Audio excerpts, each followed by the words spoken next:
श्री राधे कृष्ण। आप सभी का स्वागत है मेरे चैनल मेरे कृष्ण पर।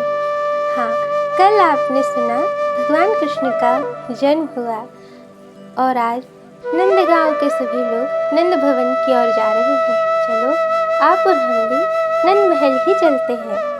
आगे की कथा इस प्रकार है। ब्रज में श्री ब्रजराज के पुत्र हुआ है। जब यह बात सुनाई पड़ी तब इसे सुनकर गोकुल नगर के सभी गुणवान लोग आनंद मग्न हो गए। उन्होंने माना कि सभी पुण्य पूर्ण हो गए और उनका अत्यधिक फल उनको प्राप्त हो गया, जिससे स्थिर मंगल स्तंभ स्थापित हुआ। अर्थात ब्रज का वंश चलने से ब्रज को आधार स्तंभ जो मिल गया है।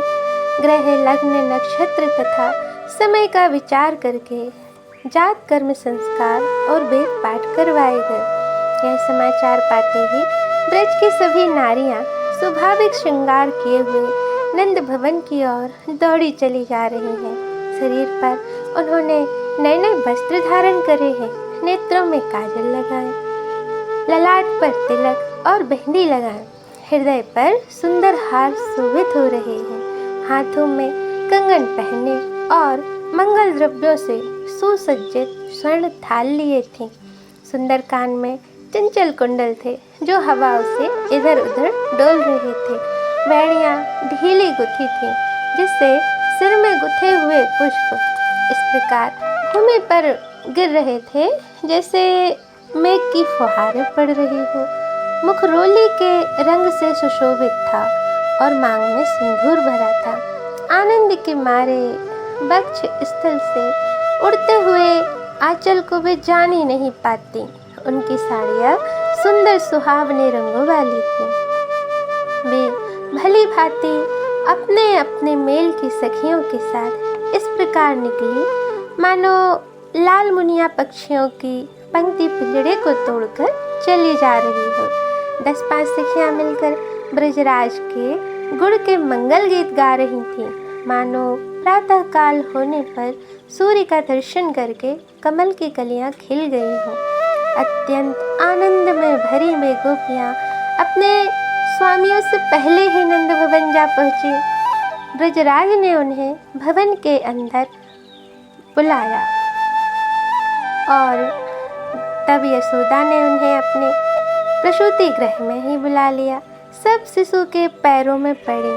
कोई शिशु का मुख खोलकर देखकर सच्चा आशीर्वाद देने लगी। यशोदा नंदन चिरजीवी हो, तुमने हम सबको पूर्ण काम कर दिया। अब तो हमारी कोई इच्छा ही नहीं है। आहा, धन्य है यह दिन, धन्य है यह रात्रि। आहा, कितना अच्छा प्रहर, धन्य है, धन्य यशोदा मैया जो तुमने इतने सुंदर ऐसे प्यारे पुत्र को उत्पन्न किया। गोपियों ने फिर बालकों को बुलाकर गायों को मंगाया और गुंजा की माला तथा बन की धातुओं को घिसकर उनके अंगों पर चित्र बनाकर उन्हें सजाया।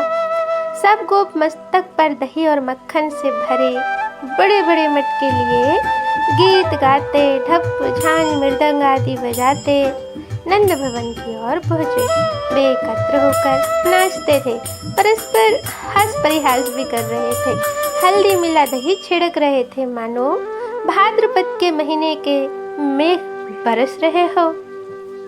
वहाँ घी और दूध की नदी बहने लगी।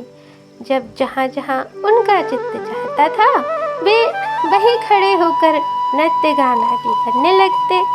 सभी गोप आनंद मग्न से किसी की भी परवाह नहीं करते।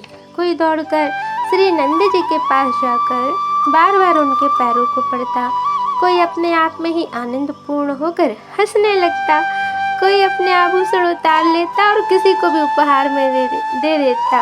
लो भाई बधाई हो, लाला भयो हमारे यहाँ बधाई हो। कोई सबके मस्तक पे दही घोरोचन आदि डाल रहे।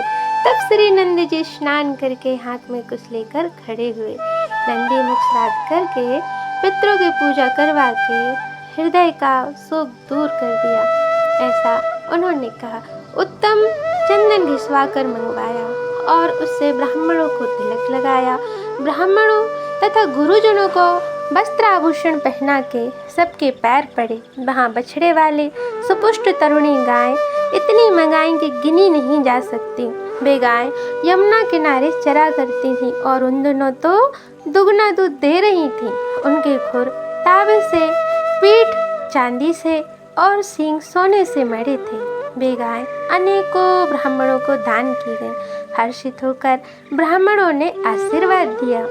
फिर हंसते हुए सब इष्ट मित्र तथा बंधु बांधवों को बुला लिया और कस्तूरी कपूर मिला चंदन घिस के सबके मस्तक पर लगाया।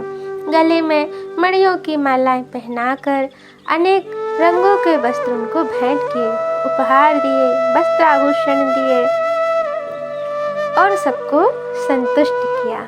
आगे की कथा अगले अध्याय में। जय जय श्री राधे कृष्ण।